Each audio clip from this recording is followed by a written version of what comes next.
Hello, John Joe Gaskin here from the band Red Giant, and I'm currently re-recording this because I did it once and realised I had a bit of barbecue sauce on my chin. So that's good, isn't it? Brilliant. So today I'm going to be telling you about my 3 favourite songs from the album. What my 3 favourite songs are right now. It changes day to day, and yeah, this is just currently what I'm into. I text Dave and I said, how long was yours? And he messaged back 45 minutes. Not a prayer on being on here 45 minutes. Well, I am going to be now because I've got to re-record it. So I'll just keep it rolling. I should have just kept the one with the barbecue on my chin. I'll put a bit of that in now. A little bit of editing so you can see what a state I was. Hello, John Joe Gaskin here from the band Red Giant. And today I'm going to give you my 3 favourite songs from the album. Okay, so 3 favourite songs as of now. I've just listened to the whole album again. God, it's a good album, innit? I'm so proud of it. It's the quality of the recording and the production and the way he's captured. Do you know what I really like about this album? The way Peter captured the energy of the band at that time. It really had the feel of a live band, which is what we were. We're all in the same room playing. And even when we had click tracks and stuff, I think the majority of it was just me with the click. So it still feels really live and it still breathes and it feels like a live band playing. It's not like, where it's recorded separately or anything like that. Just the energy that was in that room that day was captured wonderfully, and all the little subtleties and bits, the little intricacies were just captured to perfection. So good. How good do the drums sound as well? The drums in that Chapel Studios, crikey. What an honour to get to record there. Right, favourite 3 songs. I'm going to come at this from like the drumming perspective just to make the video a little bit different. I imagine if Dave's been going on for 45 minutes, he will have talked about the songwriting and a lot of the aspects of the song. So I'm just going to do it from a drum point of view, I think. I'll talk about some of the other stuff that I like, but mostly from the drums. So I'll go 3, 2 and 1 in that order at the minute. So song number 3, Was It All My Fault? I just think this song's absolutely beautiful. I know it's lyrically a little bit dark, but they all are, aren't they? But for me, just the melody and everything is just so beautiful. The guitar part at the start, absolutely incredible. I love that. Absolutely love it. I think it's a really nice part. Yeah, I'm just playing it through in my head now. It just sounds so good.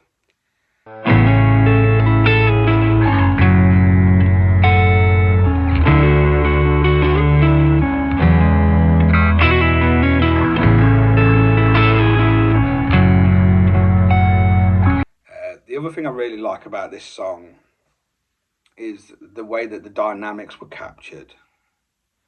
Like I said, he captured the energy and stuff, but he also captured like the live feel of how we would play live, which is what's cool about this band, I think. A lot of bands just go out now and just power it out, whereas with this band, the dynamic levels rise and fall quite a lot, and it does it in this song. You can really hear and feel the dynamics, how it builds from section to section. I love that, and I love the fact that it was captured. So free me, please. Let me breathe again. Don't let me fade away. I really like the tempo. There's like little tempo shifts in it. I don't know if you've noticed that when you hear it, but as we were rehearsing, I guess they call it pre-production now. When we're in pre-production, we were checking the tempos and things so that we were really well prepared when we got into the studio. Because we knew we only had 3 days and we couldn't afford to have any more money wise, and we couldn't afford to mess about and take time, which is why ultimately we ended up recording all of it in 3 hours. All the drum parts done in 3 hours. Sorry, my phone just ran out of storage. Continuity might be off. I'll edit it. That's because I recorded a whole one of these with barbecue sauce on my chin, so I just had to delete one of them. And we're carrying on. So I think I was talking about the dynamics. No, I was talking about the tempo. So the tempo, if you listen to it, the first bit is a lot slower. It's like,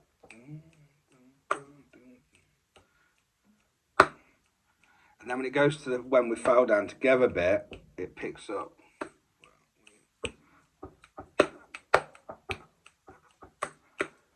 Quite subtle. You might not have even caught it, but we couldn't do it with a click in the studio because when we tried it with a click in the rehearsal room, it just didn't work. The tempos were just too far apart, section to section. It picks up again in the chorus as well, and then drops right back down.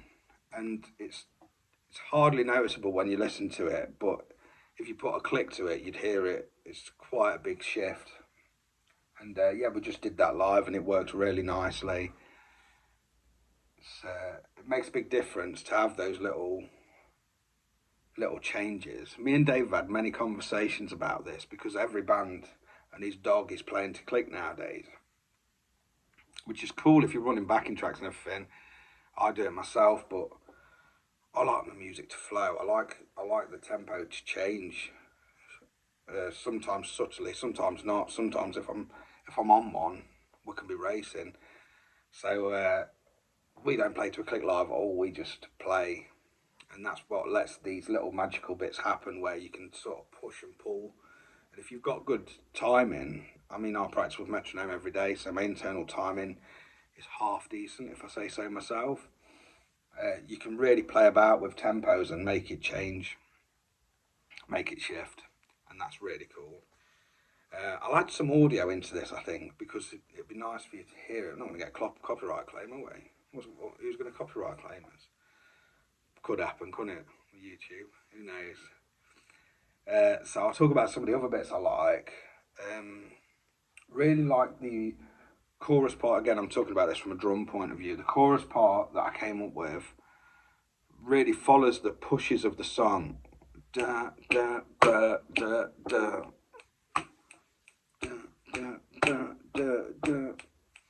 Like a little subtle polyrhythm that works really well.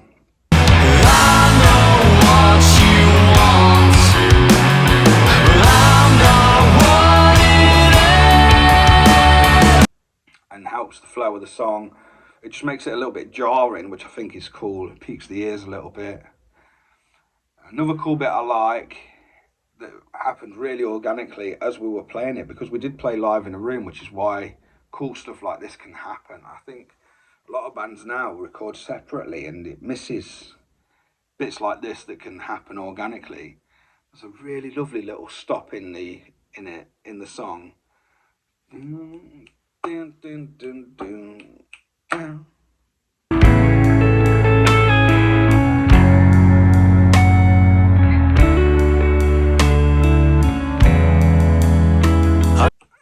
And that just happened because we were in a room, and that's what things like that would happen if we played live. We played together for a long time, so that's really, really cool. Every time I hear it, I just smile because I think that is just one cool moment that was captured at that session. And we do it live now and sort of big it up a bit, but it only happened during that recording. And just one little fun extra bit for you drum wise. There's a double bass bit in.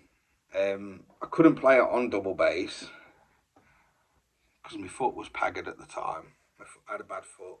I had a gout flare up right before the recording. Absolute nightmare. God knows what Peter must have thought as I hobbled in because I couldn't walk. But still managed to play the whole album one-footed. So yeah, that's a fun little bit for you. Everything you hear, from the drum solos that I have in Don't to the fast what is it? The Dark of Me, that all done on one foot because my left foot wasn't working. So yeah, it's got a double bass bit in it, and that's because before we went into the recording, right before, we did a gig at the Flying Circus, and during the slow blues, me being an absolute idiot, I thought, oh no, I'll make them laugh. I'll make Dave and Karina laugh here. So during the slow blues, as a fill, I played this massive double bass on a China cymbal. Because I thought, that's funny, they'll like that, and they did. So I was looking for somewhere where I could add it into the recording so that it's on the album for all time. And this is the song where I did it. I'll add that into the editing here now. I couldn't pick us up. This is not your burden. Brilliant. Okay, song number 2. Second favourite song at the minute is Why. I just love, it's just such a great, beautiful song. The story behind it is obviously so powerful, and the fact that Dave's got that out there is so cool to me, and the fact that I could play drums on it is just amazing. To get to play on a song that means so much to somebody is really cool. So what do I like about Why? Why, for me, first of all, like I say, it's just such a nice song. Again, dark, but it's a beautiful song. It's got sort of like an Oasis vibe to me. That is what he was going for. And when he brought it to us, he was a bit nervous about it. It was because it was the trio at the time, rather than Red Giant. This is one in a batch of songs that we recorded before. We actually demoed this and another song with Ian, and they came out amazing in those recordings. So it was only natural that we'd put them on this album as well. But to me, so what was I saying? I keep going off track. Oh yeah, he came into rehearsal with it, and he was a bit nervous, and I could see that it was obviously something that meant a lot to him. And he was like, I've got this song, and he got a bit awkward how he does. He was like, I don't think it's a trio song. It might be crap. You know, when somebody's doing things like that, you think, hold on a minute, what have we got here? And he played it, and it's just a phenomenal song. It's just a brilliant bit of songwriting. And we played it, and I think it's really apparent with this band. It comes across really a lot in this album. There's no real set formula or genre. Like some bands, you can hear what they do, and that's what they do. You know, AC/DC, Iron Maiden, things like that, and they deviate from it, but they've got that sound. Whereas we're really lucky because we can do anything. You can have a Why and a You Say I Say on the same album, and it still sounds like us. And I think it's because we've played together for so long. You get our influences coming through, and yeah, he said, I don't think it's a trio song, but I just want to record it for myself. I want to have a good quality recording of it. And when we recorded it, it just became clear that it is a trio song, and it is now a Red Giant song. And when we play it live, it doesn't sound out of place. It's just a brilliant song. It's just absolutely stunning. And the things I really like about it musically, I like how simple it is. There's no craziness, there's no solos, there's no chops, there's no blah, blah, blah, blah, blah. And in a band like this, not to be cocky, but we're all good players. Karina's phenomenal, Dave's a genius, and I'm half decent. So when we get together, we can play absolute madness.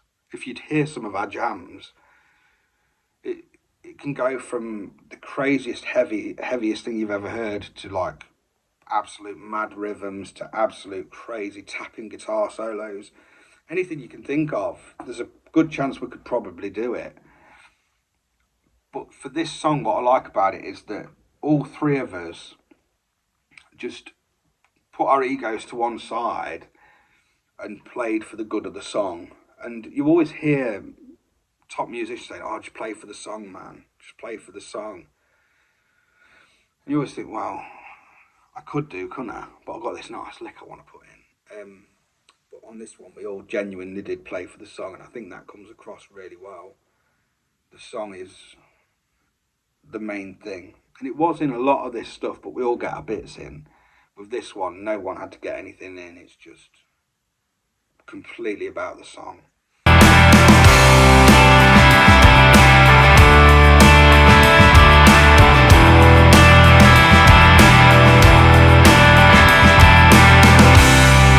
I can't do this anymore if you keep on hurting me.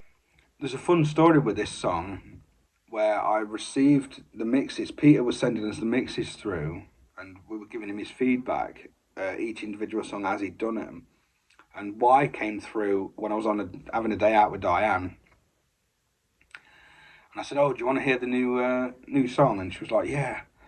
And I put it on through my car speakers, and I'm like trying to listen critically, trying to like think about any feedback I can give. And Diane turns to me, she goes, "Who's singing?" I was like, "It's Dave." She went, "No, it's not." I said, "It is." I said, "That's Dave." She went, "No, that's not Dave." And she wouldn't believe me. She was like adamant that it wasn't Dave singing. Because obviously I've been playing with Dave for over 10 years, so she's heard him sing loads. She's like, "That's not Dave. That's not his voice." I said, "It is." I said, "That's how he sings now." And she couldn't believe it. Because she's used to the old Dave shouting about, squawking, screaming. So his voice has just matured into this amazing thing. And the fact that he took the time to work out the keys that work best for him, just magical on this. You can really hear the vocals are just stunning on it, actually. They sound amazing. Really, really cool. And this song especially. And then obviously the main thing about this song is the story behind it, which is just so important for him to get this song out there, I think, into the world. And the fact that it's on this album just makes me really proud. And the fact that I've played a small part in it, it just makes me so happy. I mean, what he went through is just horrific. And no one really knows. Even I don't know what he actually went through properly. But yeah, Dave's got a really close circle, and I'm lucky to be one of the people that's in it. And he's told me stuff that he hasn't told many people. The story goes deeper than what he's ever said, and it was horrific. So the fact that he's got this song out there is just incredible, and I'm really proud of it, and I'm proud of his songwriting on it. It's a wonderful song. It's really good song, actually. It's great, and it fits in the set so nicely. It's brilliant. Right, which neatly brings us on to song number one. Song number one right now, and I was pushing for this to be a single so bad. We had a music video for it and everything, with Karina still in it, that we were going to do. And I was desperate for it to be a single, but it wasn't to be. Just because the way the music industry is now, the song's just not right for a single. It's too stop-starty. It's too, there's a lot of reasons why it couldn't be a single. But to me, I just think it's wonderful. And the song is Free Me. It's just, did I already say that? I might have already said that. I've just given it 2 introductions if I did. If I didn't, what else? Free Me is song number one. It's hard talking into a camera on your own. I'm still not used to it, so sorry. Anyway, song number one is Free Me. And I love this song. I love everything about it. Absolutely everything. I love how big the chorus is. I love the vocal melody, the vocal performance. Obviously, the guitar and bass part. I haven't talked about that much. You know how good they are. Karina's an absolute monster. Dave's an absolute genius, like I said. So, you know, all the parts are amazing on this album and really well thought out. But this song in particular, to me, it had a lot more time to mature. This was in the batch with Y, where we recorded them previously at Ian's. And Free Me in particular, we got to play live quite a bit before recording it. So it's had that extra time to mature into what it became.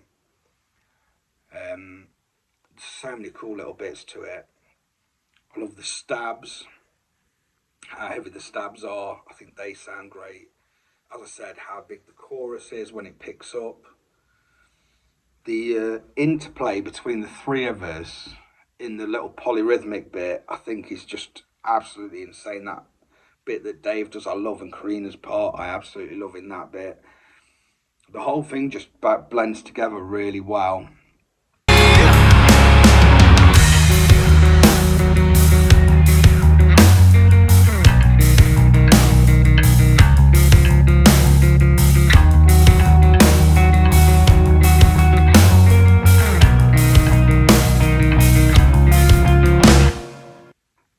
And yeah, like I say, because it matured live, this song was much more of a collaborative effort, and I feel like it's got all of our little parts in, all of our influences in, melded together into this one song.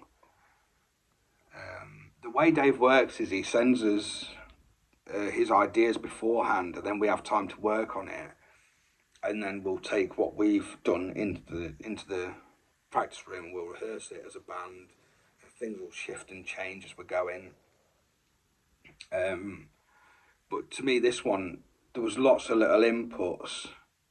You know, like the stop, the brilliant stop right before it kicks in. Down, down, down, down.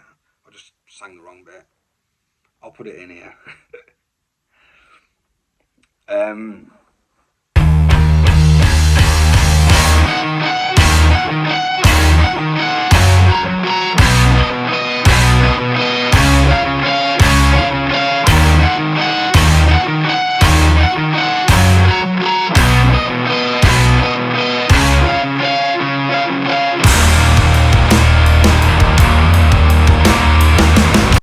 I love the timing of that little polyrhythmic bit. I was really happy when I came up with that instantly. The second he sent me it, I was in here practicing and I got excited, and I instantly sent him a video back. I think I played it over a different part actually, but the idea was there.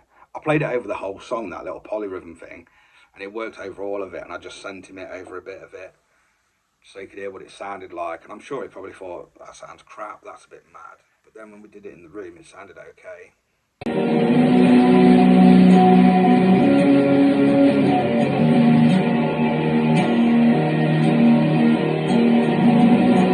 last time we heard this kind of guitar bass break.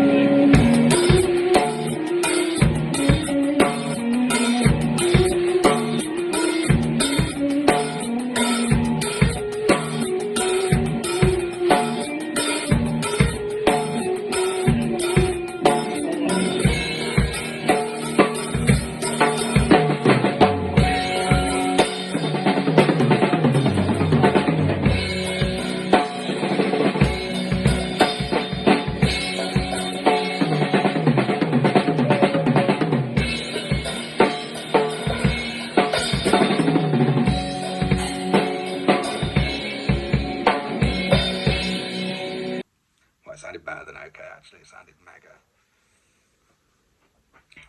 What else do I like about Free Me? I love the vocals. How singable it is. I just love that. It's so catchy. It works really, really well. That little stop that they add in. So good.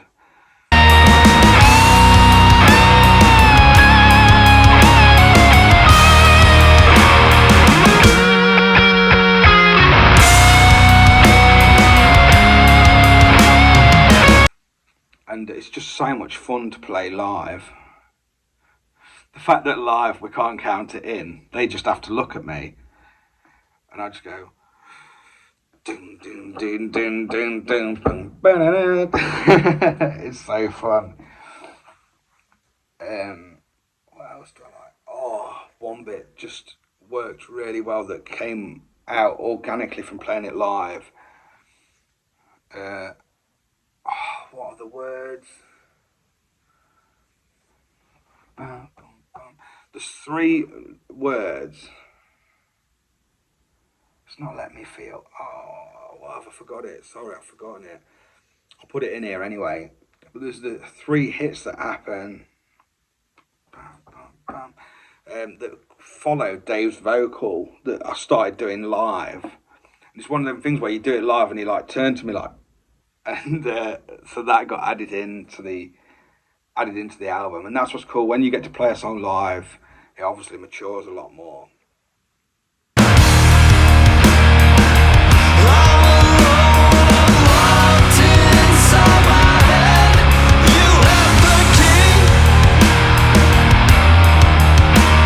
So that was really cool that we got to do that and record it. So we actually recorded Freak Me twice. We recorded it at Ian's, played it live a bunch of times, and then got to re-record it, which is so cool. Not many bands get to do that, do they? You know, like when you record something, it's recorded. So to record it and then get to play it live and then re-record it with all the extra little bits that you've added by playing it live, just so cool.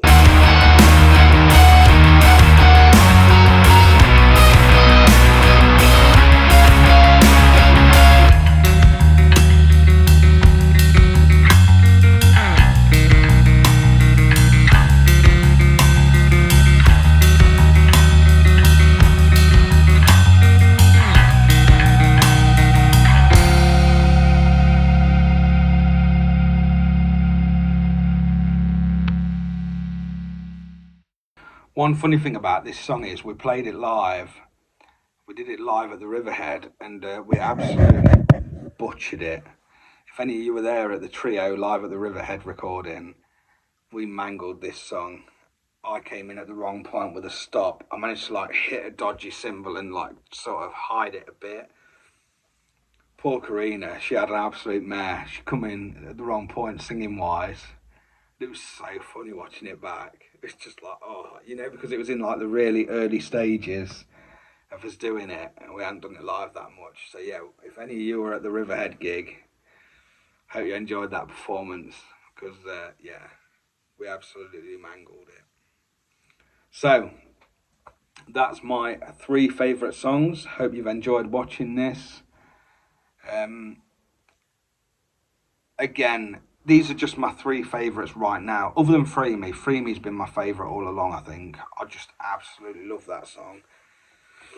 But, I mean, there's other songs that I love as well. You Say, I Say, I think is absolutely brilliant. I love that song as well.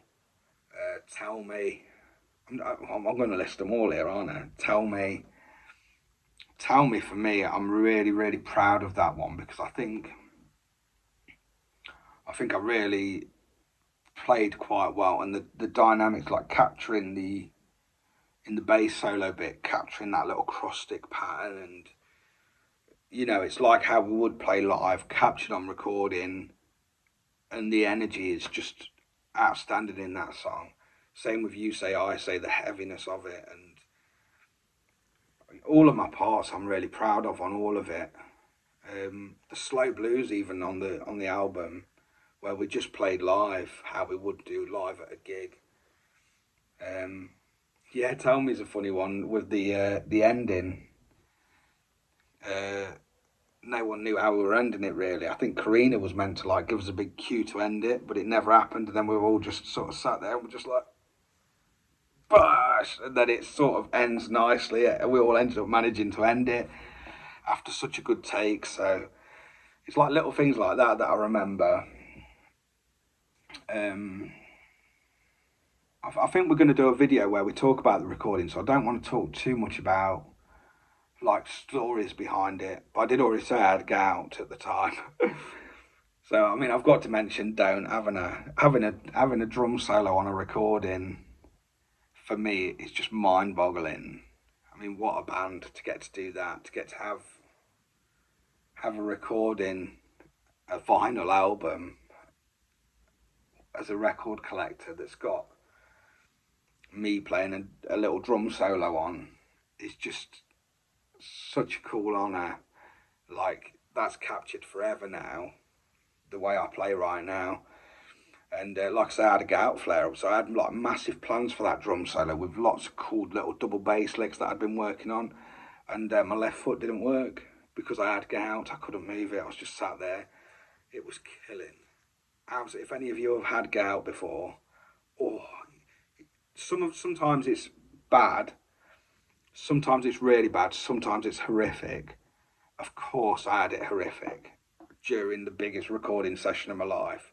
Of course, I had it horrific and couldn't walk. Brilliant. So, I mean, to say that was happening, and I mean, there was other family stuff that was happening as well. Like I say, I'll get into that in the other video, but yeah, considering I had all that happening, I'm really proud of how I played on this album, and the fact that I get the way I play and my voice out on record. It's just amazing. As a drummer, I mean, I'm a really serious drummer. I don't even play percussion because I just want to be as good on the drum set as I can be. I want to get as good as I can on this instrument. I practice every day. I've got every drum book you can buy. I'm working on everything. I'm trying to be the best player that I can possibly be. Just for myself as well, no competition. Just for myself, I just want to be the best that I can be. I found my calling and what I'm good at, and I want to be really good at it. And as a drummer, there's only so much influence you can put on a recording, because I'm not a songwriter. I can noodle about on my MIDI keyboard, but I'm not a songwriter at all. Like I said, I don't play any other instruments. I just focus all of my energy and attention onto the drum set. That's what I'm obsessed with. So for me, being able to influence the sound of a recording using my instrument is amazing. Because a lot of the times when I do recordings, I'm just a hired session player, and I play what's best for the song, and it's my playing, and it is my voice, but it's not my voice to the extent of playing in an originals band where I get to come up with all the parts and I get to influence the songs. To me, like a band like Smashing Pumpkins with Jimmy Chamberlin and bands like that, Tool with Danny Carey, I could name a million where the drummers have a big influence over the sound and over the songs, even though they're not a songwriter. And that's what I tried to do with this album, and I think I managed it. I'm really proud of my parts on this album. I think the drums complement the songs really well, and I think I got my voice out there. I think it sounds how I play at this moment, and I'm really proud of it. I couldn't be proud of the album. I hope you all love the album. The fact that it's out there, the fact that we're where we are now is just mind-blowing to me. It's just crazy. The gigs we've got coming up and stuff are just amazing, so thank you all for your support. If you've got any questions about any of the drum parts or anything, or you want to know about my skincare routine, how do you get this good looking? Genetics, I think. But if you want any tips, drop them in the comments. Subscribe to the channel. Ring that bell. Ring that bell. Right, I'm off. Thank you for watching. Hope you enjoyed this. Like I say, just my perspective. I'll edit some of the actual songs in so you can hear what I was rambling on about. Thanks again. See you next time. Bye.